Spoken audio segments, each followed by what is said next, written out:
Hey, thanks for watching this. It's going to be a couple minutes before our actual content. I may try and come back and edit this stuff out, but we've been having some technical difficulties, so it looks like we've got a stream going. Now I need to make sure everything else is in line. So please stand by. I'll wave my hand like this back and forth when we actually start the content if you want to skip ahead to that. Okay, it's working. Yay.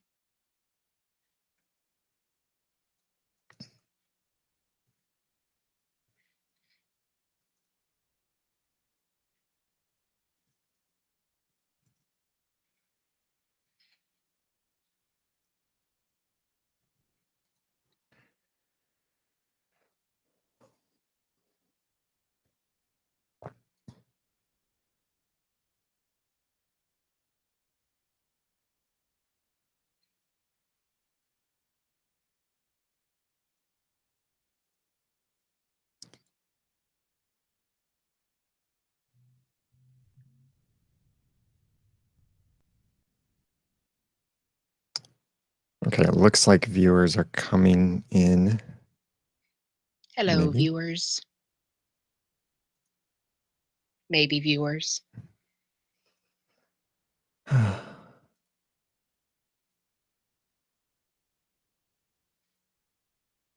Okay, yes, I see the number going up. So, yes, they see us.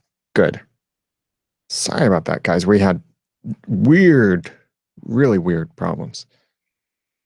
So now, in order for this to sound the best, I need to switch to studio mode, which will put you in only their left ear.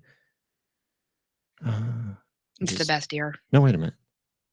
Nope, maybe not. No, they'll hear you in both ears.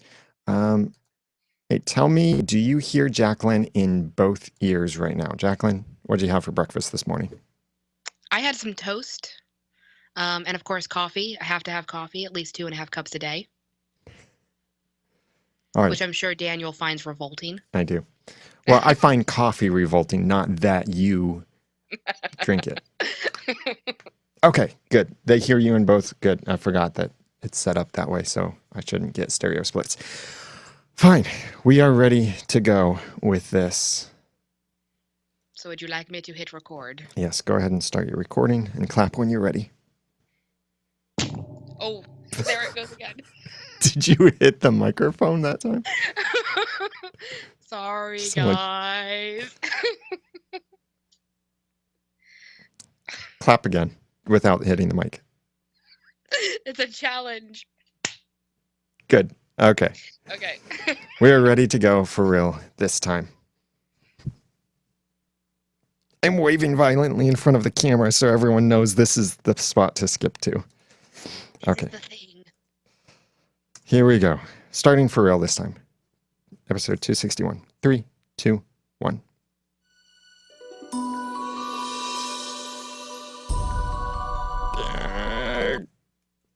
That wasn't ready. What was that? That was the sound of a creaking door in my mouth. It sounded like Frankenstein's monster or something. Yeah, that's what it was. Like, is this a new sound effect? Like, you changed the theme song. All right, here we go for real. 3, 2, 1.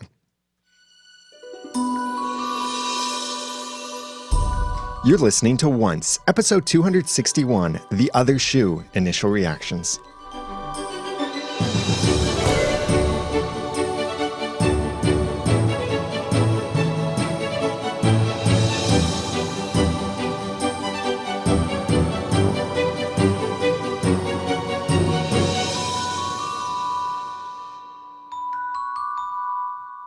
Welcome back to another episode of Once, the unofficial podcast for ABC's TV show Once Upon a Time. I'm Daniel J. Lewis. And I'm Jacqueline. And we are happy that you joined us. If you want to share this episode with your friends or send us your feedback, get all of that information and more in the show notes for this episode at oncepodcast.com/261.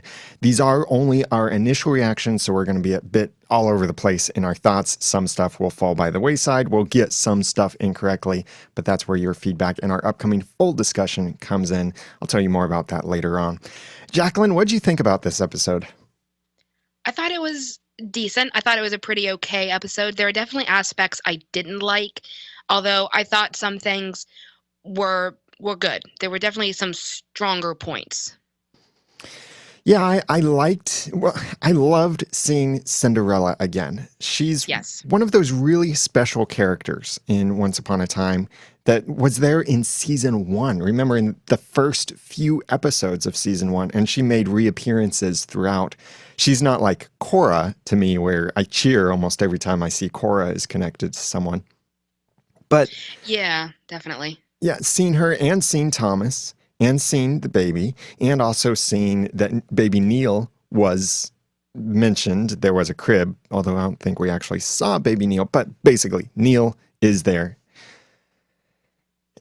And as well as references that we've been missing. Dopey. Is apparently going and getting his master's because somehow the dwarves found a way to untree him. Yeah. I, I'm I don't going know to how that works. I'm going to guess maybe his master's in something like broadcasting or communication. That would be Probably. beautiful. Probably. Something ironic. They like to do that a lot. Yeah. Also, we got to see Gus. Fantastic to see him. Oh, Gus was the star of this episode. Let's not lie. Yeah. That little mouse needs to reappear every episode. In fact, I would like a single episode of Gus and Sven from season 4. That'll be on the Blu-ray. They'll That'll make be an the extra Blu-ray. feature that'll be like Good Morning Storybrooke, but it's all just Gus and Sven. Yes, I'm fine with that. And maybe Pongo as the on-site reporter.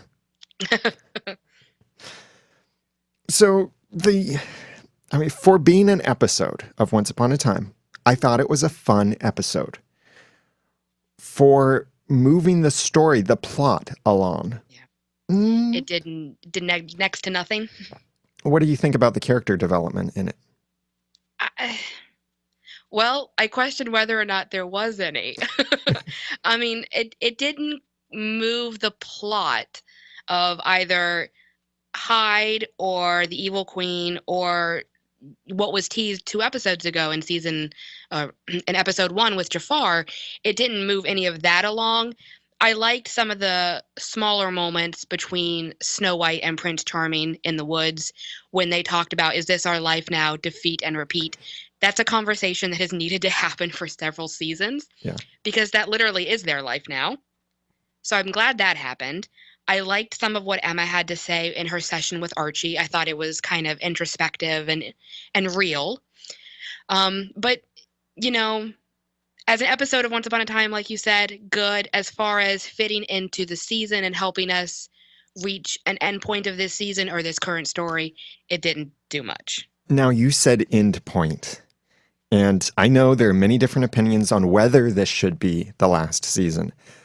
But one of the things that I've said before is I'm not so sure I could see this being the last season because I don't see them setting up any kind of end game. That changes with this episode. I can see them setting up an end game, and that is making a life in Storybrooke, reopening the school. Snow White becomes a teacher again. Dr. Frankenstein and Dr. Jekyll being teachers in the school. This is starting to kind of sound in game, as well as Emma's inviting Hook to live a life of almost no commitment with her, but under the same roof. Yes, I know I'm extremely biased on that. If you like it, put a ring on it. But a lot of this feels like it's setting up for end game. What do you think? I think the same. You know, we have this tease that was teased out in the very first episode of Emma having to fight this hooded figure and if she dies. And you know, that really does feel endgame to me because if she defeats this ultimate mythological savior versus her ultimate villain, you know, if she defeats that, then she absolutely from there should get her happy ending. You know, there shouldn't have to be another story after that. And with her and Hook moving on, with her having resolved a couple seasons ago any kind of conflict with Regina, with her being at peace with her family and with her role, at least mostly in Storybrooke, then yes, this feels like they are looking to establish a normal life, which is kind of what we saw as the end of the show. Mhm. We thought maybe they would go back to the Enchanted Forest, but I think that they're establishing a life in Storybrooke as end game does make more sense. Now, Kitsis and Horowitz do know how they want to end the series, but that could mean simply they know what they want that last scene to be. And we've got plenty of theories, and maybe they've listened to some of those theories and suggestions. I was a bit conflicted with how they developed kind of Cinderella's character. Now, great to see more of the actual story for Cinderella, not the prequel, not the sequel, but more of the actual Cinderella story, but without having to retell the entire story. And I'm fine with their not retelling the whole Cinderella story. But I was a little confused by why is Ashley running off with a gun if she says she was the evil stepsister. That just didn't fit Ashley. Right. I was very confused as to why she had the gun. It was like the writers knew they wanted to create this drama of Cinderella needing to go hurt her stepsister, but then, the turn of fortune is that, of course, she has to make something up to her stepsister. But then I was like, but why do you have the gun? It was kind of falsely laid drama. Yeah, I thought, oh boy, wow, they're making Cinderella out to be a psychopathic killer. That's Right. quite a once upon a time twist. Right. No. Nope. One of the things that surprised me, and I got really excited at first until I realized it wasn't what I thought it was, when Evil Queen poofed away or magicked Emma, Hook, and Henry. I thought she magicked them outside of Storybrooke. And I thought, oh man, that's cool. They're trapped outside of Storybrooke. They have to try and figure out how to get in. They can't help anyone. They've been in a almost literal sense, but not really. But they've been moved off the chessboard. They can't even be playing pieces anymore because they can't get to Storybrooke. This is cool. This is going to be neat. No, that's not what happened. I actually thought the same thing, and I was like, well, that's interesting. That's actually something we've never really seen is the heroes have to try and get back in. And then it was like, nope, she kind of just poofed them out to the end of the road and they just have to walk back home. Yeah. It's like they need a hero to come and pick them up, and they could just stand by the side of the road with their thumbs out saying, I'm holding out for a hero to pick me up and drive me into town tonight. But hey, you know what heroes we have who pick us up and drive us into town? Even if we were outside of the barrier, we know our heroes would be so heroic to us and come and rescue us to the end of the night. So for this episode, I want to thank those wonderful, not 80s style heroes, but very cool, very modern, very hip, very neat, very great with kids kind of heroes. Lisa Slack, David Newland, and our new Patreon hero, Jennifer Treese. Thank you very much for your kind support of One's podcast. We also have 27 heroes on Patreon. Thank you very much. We could not do this podcast without you. You really do give the podcast a lift and you keep things running. There are people we have to pay to make the podcast possible. There are companies, there are services that we pay for, and things that we have to buy in order to bring the podcast to you week after week, episode after episode. And even in the off season when the show isn't on TV, the expenses still continue. So your support is fantastic. We really appreciate this, and we could not do this without you. So thank you, thank you, thank you, thank you, thank you. Our heroes get access to our bloopers. I've got a bunch that I'll be publishing this week, so it will be this big wave of laughter that I'm sure you'll get. So make sure if you're on Patreon, you're supporting us that way, then make sure you log in so that you can get those bloopers and download those. There's even a way now you can subscribe to them via podcast through Patreon. You don't get our regular episodes, at least not yet, but you do get the bloopers through podcast feed if you want that option. Go over to Patreon. But we have that link and the options to support our podcast over at oncepodcast.com/hero. And thank you for your support. We couldn't do it without you. oncepodcast.com/hero. What'd you think of Belle and Rumple's going on with this episode? Well, I thought the message that he left for Belle and their child was sweet. Yeah. And it was really nice to get to hear mostly Bobby's real Scottish accent. His real Scottish accent is actually much thicker. So you can tell he kind of toned it down a bit for that recording. But I, I mean, he's making a step and she seems to be receptive of it. She seems to, after her talk with Charming, understand that fathers and sons need each other no matter what. That relationship needs to be there, which is something we've been saying a lot at the forums, that she kind of just wants to completely separate herself from Rumple. And maybe that's understandable. But the fact is that there's a child involved now, and you do have to take that child into account. And I don't mean more fetus and this crazy projection thing, you know. So she seems open and receptive to Rumple and what he's doing right now, which maybe means they're going to sit down and have a conversation about how to raise the child together, even if they are apart. Yeah. Now, what I think it could be a step in doing is endearing Rumple to Belle more. Because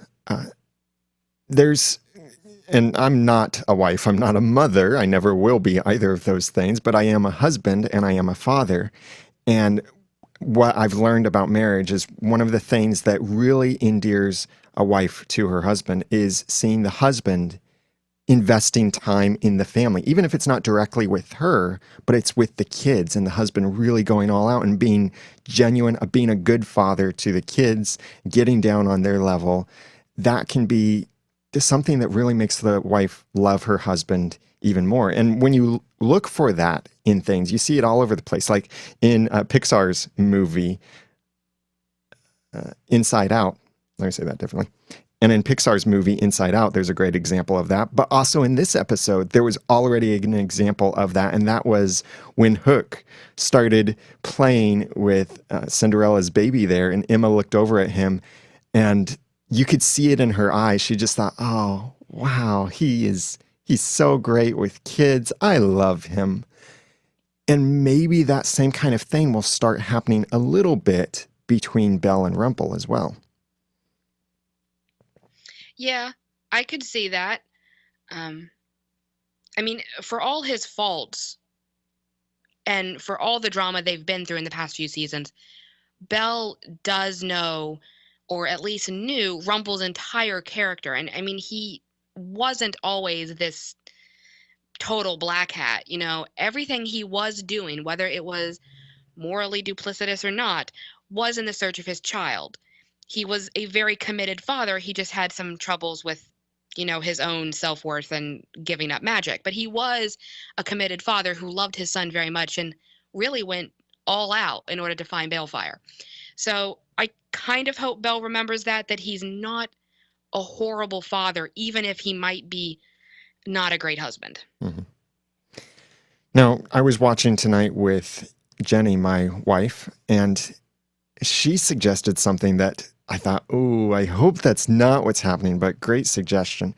And that is, what if Rumple used the tape as some way that he could find out where Belle is? Because after all, when Belle started playing the tape, Rumple was right there outside of the ship. Great. Great. He magic tracked her. Great. That'll work out well for that relationship. I don't know if he has any kind of malicious intentions, and I don't want to assume that he does or that it was any kind of locator spell, but he probably is sincerely concerned, and I don't really see him necessarily being stalker-like. It is kind of a stalker sort of thing to do, but I think he's more concerned about, does Belle have a safe place to stay? Is she okay? Because all kinds of crazy things are happening here in Storybrooke right now, and I just want to know that she and the baby are okay. Yeah, Though if he figures out that she's currently living aboard Hook's ship with Hook, I can't see that ending well. So if he was trying to find her, I'm kind of wondering what his reaction was to, oh, my wife is currently living with my mortal enemy. Well, Hook is now moving off because it sounds like Hook is going to Well, start being the live-in boyfriend. d- does Rumple know that though? I mean, he wasn't present at Emma and Hook's conversation. True. So he all he knows is that his wife is currently shacking up with the pirate. Yeah, that could make things get really weird. Which, I mean, talk about history repeating, because Mila. Yeah. Well, and talking about history repeating itself too, this whole episode felt so much like the young Snow White and evil Queen Regina conflict from season one, with you killed my love, and the relationship between Cinderella, the stepmother, the sisters, and that whole thing Hmm. just felt so much like they copied and pasted a little bit of the plot. Yeah, yeah, and there were, though, to be positive, there were some nice references back to episode 4 from season 1, The Price of Gold. I loved Emma telling Ashley about, you have to stand up for yourself and you have to punch back and say, no, this is who I am. Mhm. That saying from that episode from 104 has kind of become Emma's mantra and sort of the one saying that sticks with her character through all the seasons that the fandom is constantly bringing up. If you want to describe Emma in one line, people use that line. So it was nice to get that again. Yeah. So now Hyde is running loose, thanks to the That'll be evil fun. queen. Yeah, I kind of like them together. They are so over the top in their villainy and their evilness that they're just so entertaining to watch. What's the ship name for that? I know you're a lot more in tune with what the community is saying. Do we have a ship name for them? I've heard a couple. I've heard Ride, Ryde. I've also heard Evil Warden. Hmm. So I have no doubt that there are people out there who are very happy tonight with the way that particular ship progressed. Maybe they will find their true love and realize, oh, we don't need to destroy the town because we have each other. Sure. Although we've seen how that has not always played out that way before. Yes. Did you have anything else to say about this episode? I'm looking over my notes. Um, well, okay. Yeah, I want to bring something up. Okay. So I'm kind of concerned with a little bit of retconning. I don't know if I want to call it big retconning yet or not. I may have to watch the episode again. But we got another reference, or at least a callback to Cinderella meeting Rumpelstiltskin, which was back in that episode Price of Gold.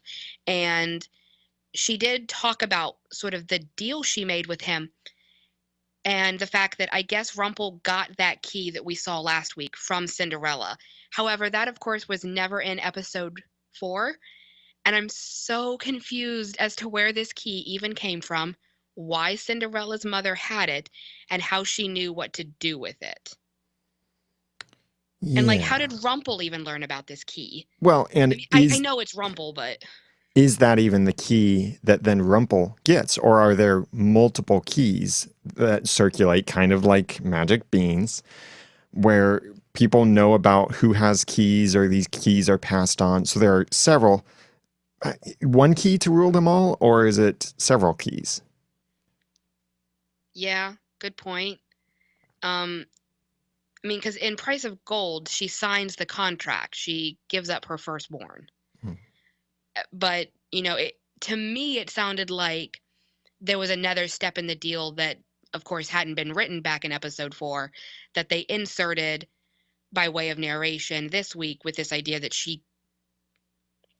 I don't know, something about with the key. Because I'm so confused about this key and where it came from and how Rumple knew about it and why it was created, or even just how the Land of Untold Stories was created and how anybody knows about it. And I do want to see more closely when we rewatch the episode for the upcoming full discussion whether Lady Tremaine Tremaine. I do want to see when we rewatch this episode for our upcoming full discussion whether Lady Tremaine took the key with her, because that's kind of what it looked like probably happened, is that she Yeah. took the key, which makes me think there are multiple keys. Right, because how could Cinderella give Rumple the key and then Lady Tremaine have it again? Exactly. So I don't know. Hopefully this key thing gets worked out because I'm kind of confused. Hmm. Now, if you're confused, let me say this differently. Whether you're as confused as we are or you have everything figured out, we want to hear your feedback, your theories, and we can try to include those in our upcoming full discussion of this episode. We record those full discussions on Wednesdays at what time? What time? 7. We record at 7. Yeah. I do have one more note that I feel like if I don't bring up, there are a couple people who might hunt me down and shoot me. Okay, I'll let you do Okay. that after I say this. Okay. I hope this mixes in nicely, John. If not, I do deeply apologize. Sorry, John. Let me just redo that thing over again. Now, if you're as confused about some of this, or maybe you've got it all figured out, we want to hear from you for our upcoming full discussions, which W's and R's, we record. Those are my We record. nemesis. We record on Wednesdays at 7 o'clock. Okay, let me try this again. Whether you're as confused as we kind of feel on some of these things, or maybe you've got it all figured out, or you have some theories to it, we would like to hear from you for our upcoming full discussion, which we normally record on Wednesdays at 7 p.m. Eastern over at oncepodcast.com/live. Go to the website, oncepodcast.com/261, and our contact information is in the show notes for this episode. Our email address, phone number, you can send a voice message through the website to send us your thoughts and theories that we can try to incorporate into our upcoming full discussion so we can get a grip on what's going on with this episode. Again, that is in the show notes at oncepodcast.com/261. Now, even if you can't afford to support the podcast or you don't have any theories to send in, what you can do, you and everyone you know can do that can really help us is go to oncepodcast.com/261 and share the episode with your fellow Once Upon a Time fans. If they're not listening to the podcast, show them how to subscribe to the podcast. And thank you for subscribing to the podcast. Jacqueline, go ahead. Okay. I do have one final point, and I'm going to bring this up. For those who don't know, this episode was actually spoiled at New York City Comic Con this past weekend. So we've been talking about it a lot over at the forums. Oh, and by the way, the New York City Comic Con thing reminded me that your fellow forum moderator, Matthew Paul, posted some thoughts and theories. Not thoughts and theories. Let me do this again. Speaking of New York City, Speaking of New York Comic Con, Matthew Paul was there and he watched the Once Upon a Time panel and shared his thoughts and a summary of what happened at the panel with this. So that is at the website, oncepodcast.com. Check it out. Caution, though, it does contain some spoilers, but also some other cool insights. So that's one of the recent blog posts over at oncepodcast.com. So the elephant in the room is a red one, and it goes by the name of Anastasia. If you remember back in Once Upon a Time in Wonderland, one of the big popular theories that we felt pretty certain was 100% true given all the clues. And for those who don't remember the clues, you can go to the forums and look at a thread that one of our users, Cranen, has recently started about all the clues that really led us to this theory, which is that Anastasia, the Red Queen, was Cinderella's stepsister. Yeah, I remember that now. Because in the Disney movie, the two stepsisters are Anastasia and Drusilla. And you'll notice that they completely changed the names in tonight's episode. Yeah, Clorinda and I forget the other one's name. Yeah, some sort of weird name that I can't pronounce. And there's a lot of upset feelings about this right now, about the fact that at New York City Comic Con, Adam and Eddie were asked directly about Anastasia, and the fact that this episode kind of just sweeps past all of Wonderland. And the reply later on Twitter about this was that They never explicitly said it, so therefore, while Wonderland is canon, Anastasia is definitely not the stepsister. But all those clues were there, and they weren't small hints, they were really big hints. So that's kind of a big disappointment for a lot of people that really liked Wonderland and liked the character of Anastasia. Yeah, that would have been a nice connection. Although it was nice to hear that they do acknowledge Wonderland is canon. That's something we've kind of questioned. Right. It is canon. But even if they couldn't get Emma Rigby, who played Anastasia, back, I wish they could have found a way to make Anastasia the stepsister because it was so obvious in Wonderland that they were going for that. I mean, the clues, like I said, they're there, they're big. And when they kind of then say, nope, we never meant to do that, you guys are reading too much into it, it was never canon, I'm like, but we're intelligent. We know what we see. We know how to piece things together. We've been doing it for quite a while now. Just find a way to make it work.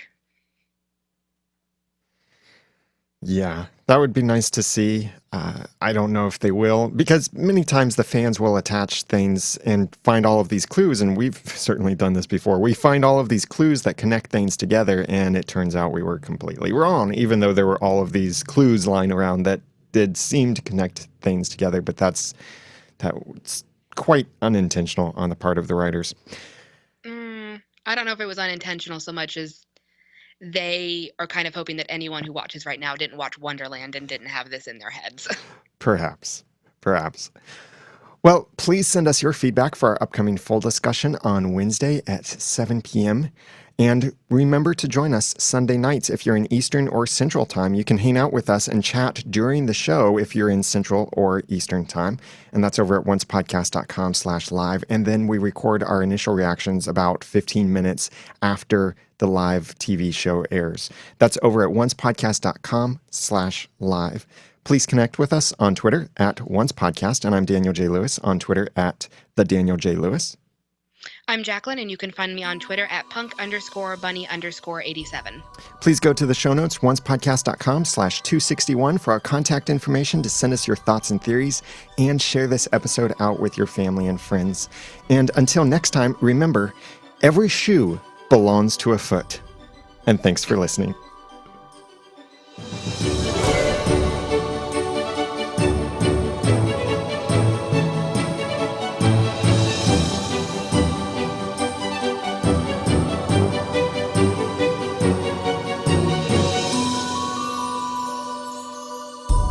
Once Podcast is a proud member of Noodle.mx Network. Find more of our award-winning and award-nominated podcasts to make you think, laugh, and succeed at Noodle.mx.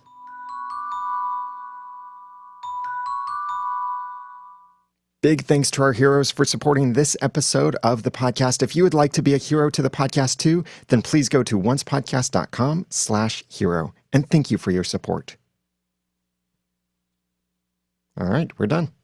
All right. And we are still live, though. Okay.